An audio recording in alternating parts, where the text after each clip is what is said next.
माननीय श्री ब्रजेश पाठक जी बलिया आए थे और पूरी समाजवादी पार्टी के डीएनए की बात कर रहे हैं।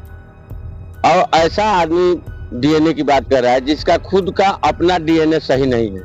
हम तो उनसे पूछना चाहते हैं कि अगर आपके डीएनए की जांच करानी हो तो कांग्रेस पार्टी में जब आप थे उस समय के डीएनए का जांच हो, या बसपा में थे उस समय का आपके डीएनए का जांच हो, या वर्तमान भाजपा में है उस समय के डीएनए का बात।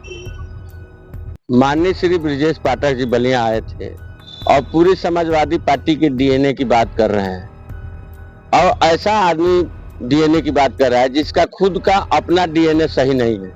हम तो उनसे पूछना चाहते हैं कि अगर आपके डीएनए की जांच करानी हो तो कांग्रेस पार्टी में जब आप थे उस समय के डीएनए का जांच हो, या बसपा में थे उस समय का आपके डीएनए का जांच हो, या वर्तमान भाजपा में है उस समय के डीएनए की बात हो, या अभी भविष्य में आप किस पार्टी में जाएंगे, पहले अपना स्पष्ट कीजिए।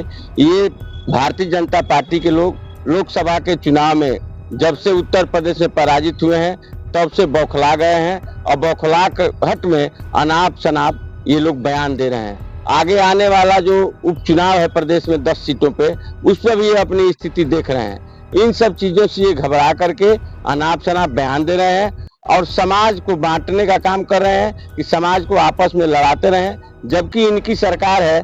इनको चर्चा करनी चाहिए शिक्षा पर, इनको चर्चा करनी चाहिए चिकित्सा पर, इनको चर्चा करनी चाहिए रोजगार पर, इनको चर्चा करनी चाहिए गांव के गरीब और किसान पर। और ये चर्चा कर रहे हैं इधर उधर की जाति और धर्म की चर्चा कर रहे हैं। हम इनसे कहना चाहेंगे कि अगर चर्चा करनी है तो विकास के मुद्दे पर आकर के आप चर्चा कीजिए, इन सब सवालों पे आप चर्चा कीजिए, अनाप शनाप चर्चा मत कीजिए।